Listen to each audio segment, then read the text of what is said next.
Hello students, welcome to our channel Science Gamma. এখন তোমাদের class 10 অর্থাৎ মাধ্যমিকের ভৌত বিজ্ঞানের রায় ও মার্টিন প্রশ্নবিচিত্রার ভলিউম 2 এর model question paper 2 page number হচ্ছে তোমাদের দেখো 724। তো এইখানে তোমাদের এই মডেলটার গ্রুপ এ, গ্রুপ বি এবং গ্রুপ সি এর উত্তর এই ভিডিওটিতে দেব। তো তোমরা চ্যানেলটিতে নতুন হয়ে থাকলে এই ধরনের ভিডিওগুলি আরও পাওয়ার জন্য অবশ্যই তোমরা চ্যানেলটিকে সাবস্ক্রাইব করে রাখো। তো দেখো একের দাগের এক একটা কি বলছে। আর হ্যাঁ, যেহেতু অনেকগুলো অ্যান্সার দিচ্ছি, ভিডিওতে একটু বড় হবেই, একটু ধৈর্য ধরে দেখো। তো একের দাগের এক একটা, কয়লা খনিতে জমে থাকা কোন গ্যাসটিকে জ্বালানি হিসেবে ব্যবহার করা যায়? তো সঠিক অ্যান্সার হবে মিথেন, বি। এরপরে কোশ্চেন একের দাগের 2, আদর্শ গ্যাসের অণুগুলির গতিহীন হয়ে যে উষ্ণতায় তা হলো, অ্যান্সার হবে 0 কেলভিন, এরটা। এরপর একের দাগের 3-এরটা, একটি ত্রিপরমাণু গ্যাসের বাষ্প ঘনত্ব 24 ওর পারমাণবিক গুরুত্ব কত হবে? তো দেখো ত্রিপরমাণবিক গ্যাস বলেছে, বাষ্প ঘনত্ব 24 আছে, আণবিক ভর আমরা কি করে পাবো? m সমান 2d, অর্থাৎ এটাকে 2 দিয়ে গুণ করলে আমরা কি পেয়ে যাবো না, m পেয়ে যাবো। তাহলে m সমান 2d, তাহলে 2 × 24 করলে কত পাচ্ছি আমরা? 48। তাহলে 48 পেয়ে গেলাম। এবার যেহেতু ত্রিপরমাণুক, তাহলে পারমাণবিক গুরুত্ব জানতে চাইছি, একে 3 দিয়ে ভাগ করবো। তো 3 দিয়ে ভাগ করে কি পাবো আমরা? 3 × 16 = 48। তাহলে এটা ভাজিত 3 করলে পাবো আমরা কিনা পারমাণবিক গুরুত্ব। তাহলে অ্যান্সার হবে কোনো 3 × 16 = 48, সিএরটা। এরপর একের দাগে 4-এরটা, তাপ পরিবাহিতাঙ্কের মাত্রিয় সংকেত লেখো। তো তাপ পরিবাহিতাঙ্কের মাত্রিয় সংকেত কি হয়? mLT⁻³ theta inverse. এই যে থিটা, এই থিটাটাকে বলে ক্যাপিটাল থিটা। ঠিক আছে, অ্যান্সার হবে তাহলে কিনা ডি-এরটা, ডি-এরটা অ্যান্সার। এরপর একের দাগের 5-এরটা, কোন সমতল দর্পণে তোমার দিকে 20 সেন্টিমিটার/সেকেন্ড বেগে এগিয়ে এলে দর্পণ সাপেক্ষে তোমার প্রতিবিম্বের বেগ কত হবে? তো তার দ্বিগুণ হয়ে যাবে, অর্থাৎ 40 সেন্টিমিটার/সেকেন্ড, অ্যান্সার হবে সিএরটা। এরপরের কোয়েশ্চেন একের দাগে 6-এরটা, বিক্ষেপিত অবস্থায় কোন বর্ণের আলোর তীব্রতা সর্বনিম্ন? তো লাল বর্ণের আলোর তীব্রতা হয় কিনা সর্বনিম্ন, অর্থাৎ ডি-এরটা অ্যান্সার। এরপর একের দাগে 7 কি বলছে দেখো, কোনো বর্তনীতে 1 ভোল্ট বিভব প্রভেদের মধ্য দিয়ে 1 অ্যাম্পিয়ার তড়িৎ প্রবাহ পাঠাতে গেলে কত তড়িৎ ক্ষমতা প্রয়োজন? তো দেখো আমরা জানি যে P = IV, অর্থাৎ দুটো যেহেতু 1 1 আছে, তাহলে হবে 1 × 1 মানে 1 ওয়াট। এরপর একের দাগের 8-এরটা, কোনো বর্তনীর দৈর্ঘ্য দ্বিগুণ করলে, কোনো পরিবাহীর দৈর্ঘ্য দ্বিগুণ করলে তার রোধাঙ্ক কি হবে? দেখো রোধাঙ্ক উপাদানের উপর নির্ভর করে, উপাদান যেহেতু একই আছে রোধাঙ্ক একই থাকবে, অর্থাৎ অ্যান্সার হবে ডি-এরটা, অপরিবর্তিত থাকবে। এরপর একের দাগের 9-এরটা, নিউক্লিয় বিভাজনে যে নিউক্লিয়াসটি ব্যবহার করা হয় সেটি হলো কিনা ইউরেনিয়াম, অর্থাৎ 92U235, অ্যান্সার হবে এরটা। এরপর একের দাগের 10-এরটা, পদার্থ কোনটির পারমাণবিক ব্যাসার্ধ সর্বাধিক? তো এখানে কি অপশনগুলো দেওয়া আছে দেখো, পটাশিয়াম আছে, হাইড্রোজেন আছে, লিথিয়াম আছে, সোডিয়াম আছে, অর্থাৎ 1 নম্বর শ্রেণীটা দেওয়া আছে। তো 1 নম্বর শ্রেণীর কি হয়? পারমাণবিক ব্যাসার্ধ যে নিচের দিকে আছে তার পারমাণবিক ব্যাসার্ধ বেশি হয়, তো সবচেয়ে নিচে কি আছে না কে, তার অ্যান্সার হবে এরটা। এরপর একের দাগের 11টা, পদার্থ কোন হাইড্রোজেন গঠিত যৌগটি তড়িৎযোজী প্রকৃতির? দেখেন NH, সোডিয়াম আম উচ্চারণ হলে কিনা সেটা তড়িৎযোজী বা আয়নীয় হয়, অ্যান্সার হবে NH, অর্থাৎ ধাতুর সঙ্গে ধাতু যোগ হলে NH হয়ে গেল অ্যান্সার। এরপর একের দাগের 12, কপার বিশোধনে অ্যানোড রূপে ব্যবহৃত হয়। তো কপার বিশোধনে অ্যানোড রূপে ব্যবহৃত হয় অবিশুদ্ধ কপার, অ্যান্সার হবে এরটা। এরপর একের দাগের 13, হেবার পদ্ধতিতে অ্যামোনিয়া প্রস্তুতির সময় যে অনুঘটকটি ব্যবহার করা হয় তার নাম কি? তো এখানে ব্যবহার করা হয় Fe চূর্ণ, অ্যান্সার হবে সিএরটা। এরপর একের দাগের 14, পদার্থ কোনটি অ্যালুমিনিয়ামের আকরিক বক্সাইটের সংকেত? তো Al2O3 2H2O, অপশন সি। এরপর একের দাগের 15, যে যৌগটি ব্রোমিন ও কার্বন টেট্রাক্লোরাইড বিকারকের লাল দ্রবণকে বর্ণহীন করে না তা হলো। দেখো এখানে আছে কিন্তু বর্ণহীন করে না, অনেক সময় এই ধরনের কোশ্চেনগুলো তোমরা ভুল করে চলে আসো, বর্ণহীন করে পড়ে নিয়ে চলে আসো, বর্ণহীন মানেই বাকিটা পড়ে দেখোই না কি আছে, অর্থাৎ চোখে একটা সঙ্গে সঙ্গে লাগলো C2H2, সঙ্গে সঙ্গে দাগ দিয়ে দিলে, সঙ্গে সঙ্গে চোখে মনে হলো C2H4, এটা তো ঠিকই আছে, তাহলে এটা বর্ণহীন করে, দাগ দিয়ে দিলে, কিন্তু ছিল করে না। দেখো সবগুলোই করে, একটা শুধুমাত্র এখানে না আছে, এই ধরনের কোশ্চেন একটু খেয়াল করতে হয়। তাহলে সঠিক অ্যান্সার হবে করে না মানে ডি-এরটা। চলো এরপর গ্রুপ বি। গ্রুপ বি 2-এর দাগের 1-একটা, প্রথম বলছে শূন্যস্থান পূরণ করো। প্রাকৃতিক সানস্ক্রিন বলা হয় কাকে? তো ওজোন স্তরকে বলা হয় প্রাকৃতিক সানস্ক্রিন, তো এটা হবে ওজোন স্তর। তো লিখতে গেলে একটু তো সময় লাগবেই, ওজোন স্তর। এরপর 2-এর দাগের 2-একটা, বায়োমাসের অন্তর্নিহিত শক্তিটি কি? তো বায়োমাসের অন্তর্নিহিত শক্তিটি হলো মিথেন গ্যাস বা মিথেন, CH4।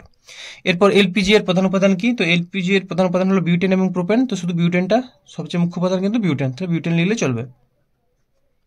এরপর PV = W/m/RT সমীকরণে m এর একক কি? তো m এর একক হবে গ্রাম পার মোল।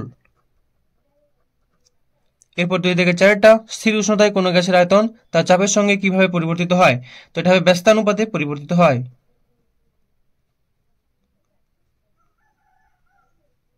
ব্যস্তানুপাতে পরিবর্তিত হয়। এরপর সত্য মিথ্যা, তামার তাপ পরিবাহিতাঙ্ক লোহার তাপ পরিবাহিতাঙ্ক অপেক্ষা বেশি, অবশ্যই বেশি, তার মানে এটা হবে সত্য। তামার তাপ পরিবাহিতাঙ্ক লোহার চেয়ে অনেক বেশি, সত্য। এরপর 2 থেকে 6টা, একটি প্রাকৃতিক আলোকীয় যন্ত্রের নাম লেখো। তো আমাদের মানব চক্ষু, প্রাণীদের চক্ষু, তো লিখো কিনা প্রাণীদের চোখ বা প্রাণীদের চোখের লেন্স। যন্ত্রটা বলে টোটাল চোখটাই কাজ করছে, তাহলে প্রাণীদের চোখ। এরপর 2 থেকে 7টা, উত্তল বা অবতল দর্পণের ফোকাসে বস্তু রাখলে প্রতিবিম্ব কোথায় গঠিত হবে? তো প্রতিবিম্ব অসীমে গঠিত হবে। এরপর 2 থেকে 8টা, ফ্লেমিং এর বামহস্ত নিয়মে তর্জনী দিয়ে কিসের অভিমুখ বোঝানো হয়? এটা হবে চৌম্বক ক্ষেত্র।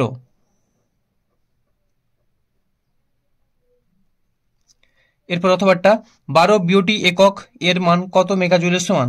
তো দেখো 1 বিওটি সমান আমরা কত জানি 3.6 গুণিত 10⁶ জুল। তো 10⁶ জুল মানে 1 মেগাজুল, তার মানে আমরা কি জানি 3.6 মেগাজুল। 1 বিওটি সমান যদি 3.6 মেগাজুল হয়, তাহলে 12 বিওটি সমান কত? 12 গুণিত 3.6, অর্থাৎ পাবো আমরা 43.2 মেগাজুল। এটা হলো অ্যান্সার। এরপর 2 থেকে 9টা, কোনো আহিত বস্তুর আধানের সর্বনিম্ন মান কত হতে পারে? তো একটা ইলেকট্রনের আধানের মান যা হবে তার চেয়ে কম হওয়া সম্ভব নয়, অর্থাৎ যদি আধানটা মাইনাসে প্রকাশ করি, মাইনাস দিলেও হয় না দিলেও হয়, এমনিতে ইলেকট্রনের আধান মাইনাস হবেই। 1.6 গুণিত 10⁻⁹ কুলম্ব। ঠিক আছে, এটা হচ্ছে মান। এরপর 2 থেকে 10টা, পারমাণবিক চুল্লিতে কোন ধরনের নিউক্লিয় বিক্রিয়ার সাহায্যে শক্তি উৎপাদিত হয়? তো এটা বলবে নিয়ন্ত্রিত নিউক্লিয় বিভাজন।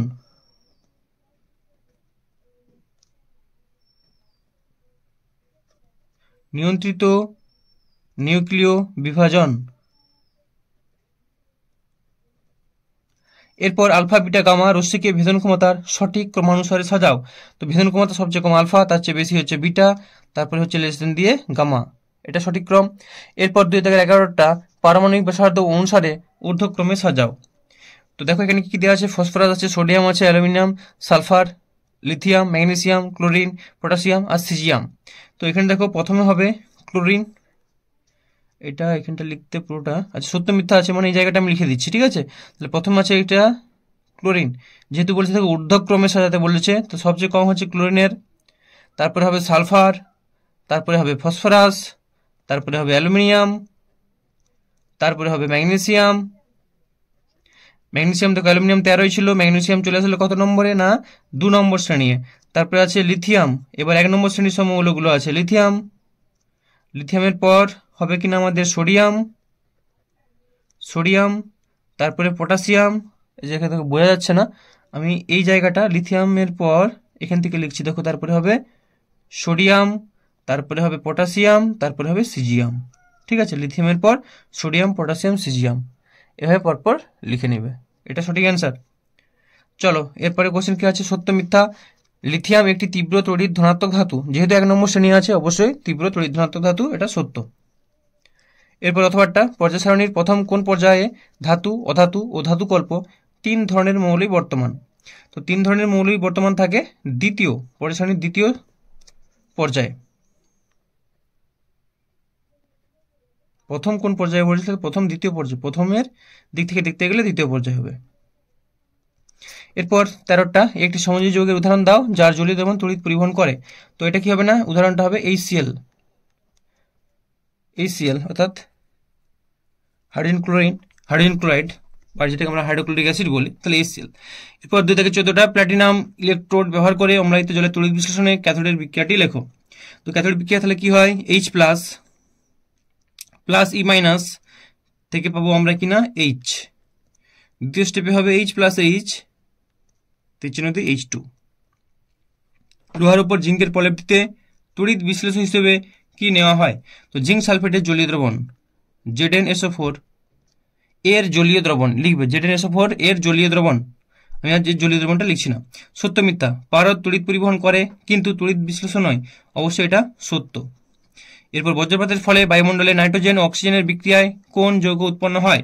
তো প্রথমে উৎপন্ন হয় NO, N plus oxygen, nitrogen oxygen মিলে প্রথমে উৎপন্ন হয় NO, তাহলে লিখব প্রথমে উৎপন্ন হয় NO, তারপর NO বলতে নাইট্রিক অক্সাইড পুনরায় অক্সিজেনের সঙ্গে মিশে গিয়ে উৎপন্ন হয় NO2। তাই তুমি যদি শুধু NO লিখো নাম্বার পাবে, NO2 লিখলেও নাম্বার পাবে। তো প্রথম উৎপন্ন হয় NO, তারপর উৎপন্ন হয় NO2। তো এইভাবে লিখলে আরো বেটার অ্যান্সার হবে। চলো এরপর 2 থেকে 17টা, অসওয়াল্ড পদ্ধতিতে HNO3 এর শিল্প প্রস্তুতিতে ব্যবহৃত অনুঘটকটি কি? তো পিটি প্লাটিনাম রেডিয়াম তারজালি, প্লাটিনাম রেডিয়াম তারজালি, PTRH তারজালি। এরপরের কোশ্চেন, তড়িৎ বিশ্লেষণ করে ধাতু নিষ্কাশনের একটি উদাহরণ দাও। তো তড়িৎ বিশ্লেষণ করে ধাতু নিষ্কাশনের একটি উদাহরণ হলো অ্যালুমিনা থেকে অ্যালুমিনিয়াম ধাতু নিষ্কাশন, অ্যালুমিনা থেকে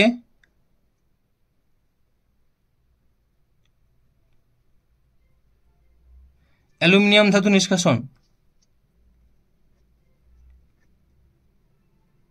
অ্যালুমিনা থেকে অ্যালুমিনিয়াম ধাতু নিষ্কাশন।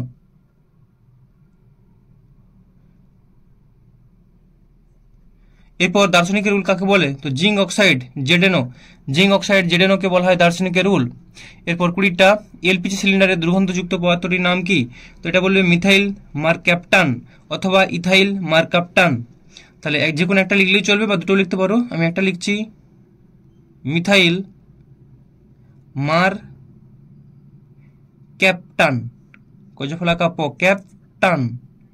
সংকেত কি হবে? মিথাইলের জন্য হবে CH3 আর মারক্যাপটানের জন্য SH। তাহলে এর সংকেত হলো CH3SH, CH3SH, মিথাইল মারক্যাপটান। এরপর IUPAC নাম লেখো, CH3CH2COOH। কার্বন আছে কটা? 3টা, 3টার জন্য কি হয়? প্রোফ। আর COOH থাকলে ওইক অ্যাসিড হয়। তার মানে এটা হয়ে যাবে 1 নম্বরে আছে ওইক অ্যাসিডটা, তাহলে প্রোপানোইক অ্যাসিড, প্রোপানোইক অ্যাসিড। এরপর অথবাটা, সরলতম অ্যালকাইন কি ও এর IUPAC নাম লেখো। তো সরলতম অ্যালকাইন কি বলেছে? তো অ্যালকাইন হলো অ্যাসিটিলিন। বা সরলতম অ্যালকাইন সম্বন্ধে কি বলবে? যে যেহেতু 1 নম্বরে অত লিখতে হবে না, নাহলে 2 নম্বর থেকে লিখতে। সরলতম অ্যালকাইন হলো যে সবচেয়ে কম কার্বন পরমাণু যুক্ত এবং ত্রিবন্ধনে আবদ্ধ জৈব যৌগ, এটি হলো সরলতম অ্যালকাইন। তাহলে এটাকে লিখছি আমি অ্যাসিটিলিন।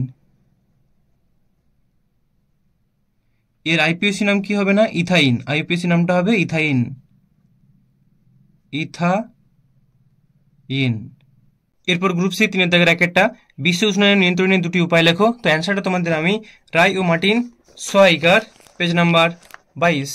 এখানে দেখো বিশ্ব উষ্ণায়ন কমানোর উপায়গুলি হলো, অনেকগুলো পয়েন্ট আছে, যে কোনো দুটো পয়েন্ট লিখে নাও। প্রথম পয়েন্টটা বড় আছে, জীবাশ্ম জ্বালানি ব্যবহার হ্রাস, অপরিচিত শক্তি ব্যবহার বৃদ্ধি, ফিয়ন উৎপাদনের নিষেধাজ্ঞা, বনসৃজনে উৎসাহ দান, প্রযুক্তির উন্নতি, আবর্জনা প্রক্রিয়াকরণ ইত্যাদি ইত্যাদি। আর পড়ছি না, অনেকগুলো পয়েন্ট আছে, যে কোনো দুটো পয়েন্ট লিখে নাও। আমি সব দেখিয়ে দিলাম।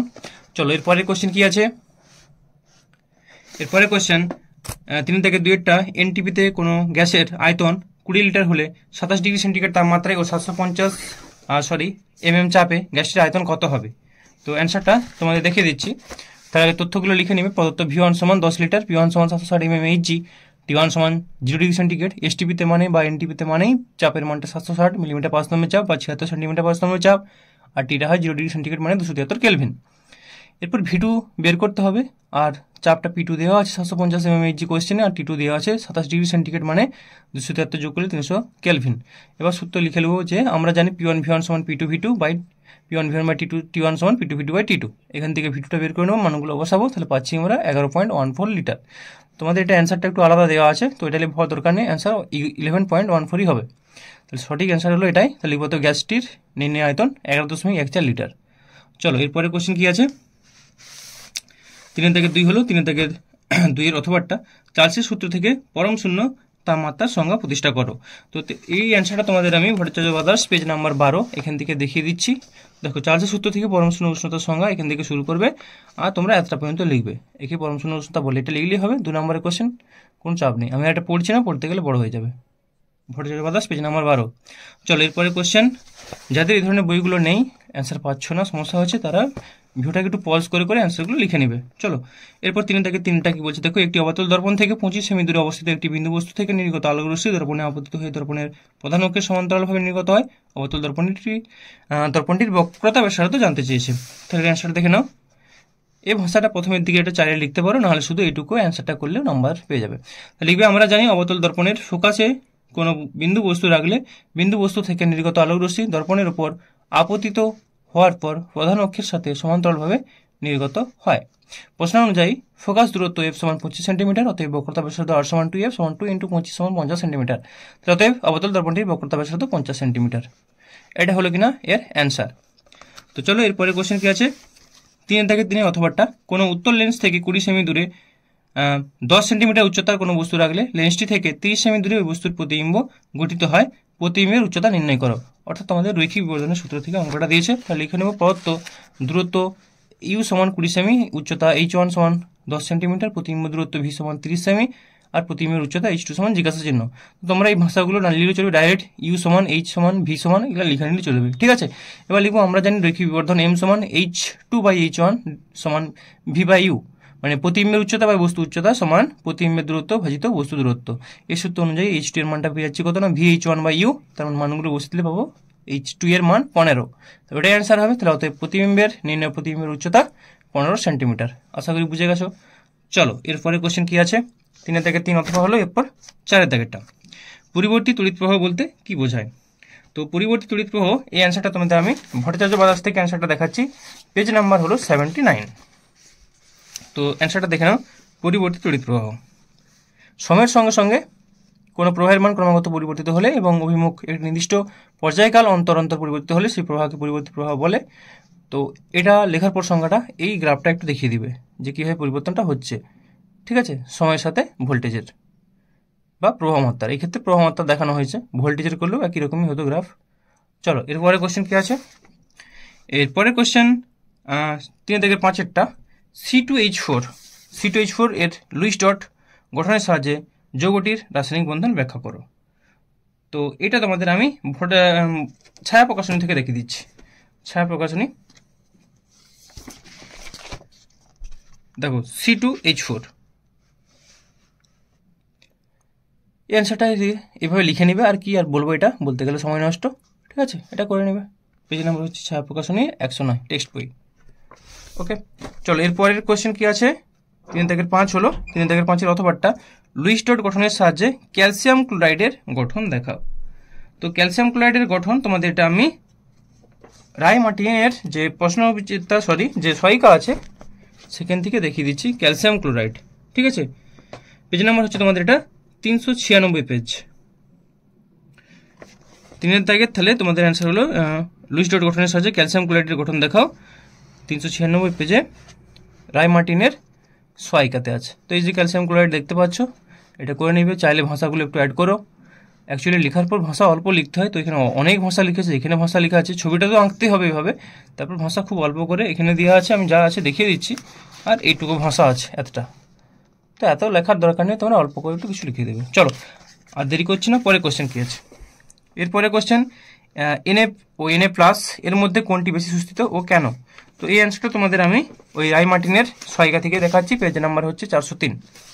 তাহলে দেখো Na ও Na+ এর মধ্যে কোনটি বেশি সুস্থিত কেন। তো অ্যান্সারটা তোমরা লিখে নিও, ভিডিও পোস্ট করে অ্যান্সার লিখে নিও। তো চলো এরপরের কোশ্চেন কি আছে দেখে নেওয়া যাক। এরপর 3-7 1100 ডিগ্রি সেন্টিগ্রেড উষ্ণতায় উত্তপ্ত ক্যালসিয়াম কার্বাইডের উপর দিয়ে নাইট্রোজেন গ্যাস চালনা করলে কি ঘটে, সমিত সমীকরণ সহ লেখো।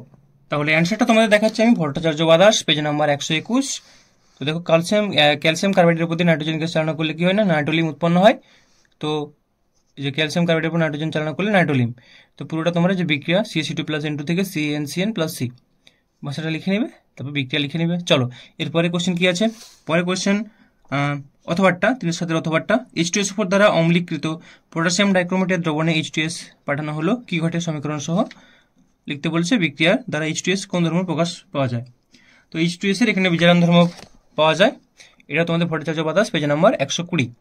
এই যে ভাষাটা লিখে নেবে, অ্যাসিডযুক্ত যা যা লেখা আছে বিক্রিয়া লিখবে K2Cr2O7 + 4H2SO4 + 3H2S থেকে K2SO4 + Cr2SO4 3 + 7H2O + 3S বিক্রিয়া জারণ বিজারণ দিয়ে এভাবে যা আছে করে নিবে।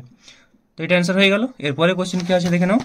পরে কোশ্চেন বলছে অ্যালুমিনিয়ামকে আত্মরক্ষায় সক্ষম ধাতু বলে কেন। তো অ্যালুমিনিয়ামকে আত্মরক্ষা সক্ষম ধাতু বলে কেন, এটা তোমরা ধাতুবিদ্যাতেই পেয়ে যাবে। তো দেখে নাও অ্যান্সারটা ভট্টাচার্য বাদাস, পেজ নাম্বার 132।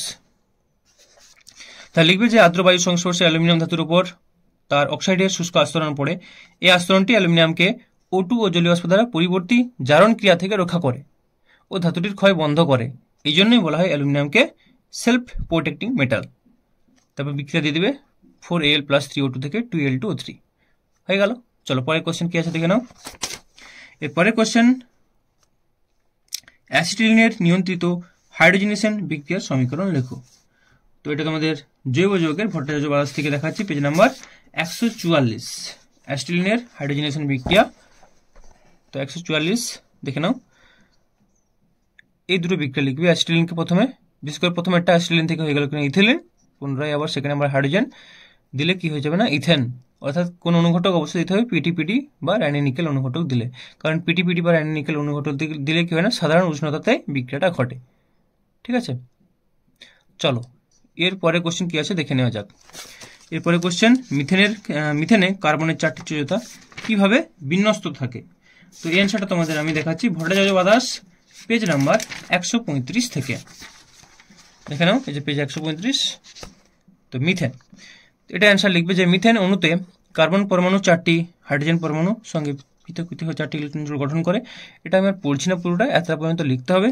তো এখানে 1 নম্বর পয়েন্ট, 2 নম্বর পয়েন্টটা লিখবে, আর 3 নম্বর পয়েন্টটা পারলে লিখবে, নাহলে ছেড়ে দাও। লিখতে পারলে ভালো অ্যাকচুয়ালি। ঠিক আছে, দিয়ে এরকমভাবে একটা দেখিয়ে দাও যে মিথেনের ক্ষেত্রে এদিকে এটা হোক বা এখানে এটা হোক একই ব্যাপার, এঁকে দেখিয়ে দাও। ওকে, তাহলে আজকের ভিডিওটা এই পর্যন্তই। তোমাদের ভিডিওটি কেমন লাগলো অবশ্যই কমেন্ট করে জানিও। আর এর পরবর্তী ভিডিওগুলো পাওয়ার জন্য তোমরা অবশ্যই চ্যানেলটিকে সাবস্ক্রাইব করে রাখো। এর পরের ভিডিওতে তোমাদের গ্রুপ ডি এর সমস্ত অ্যান্সার দেবো। ওকে, সকলে ভালো থেকো, বাই।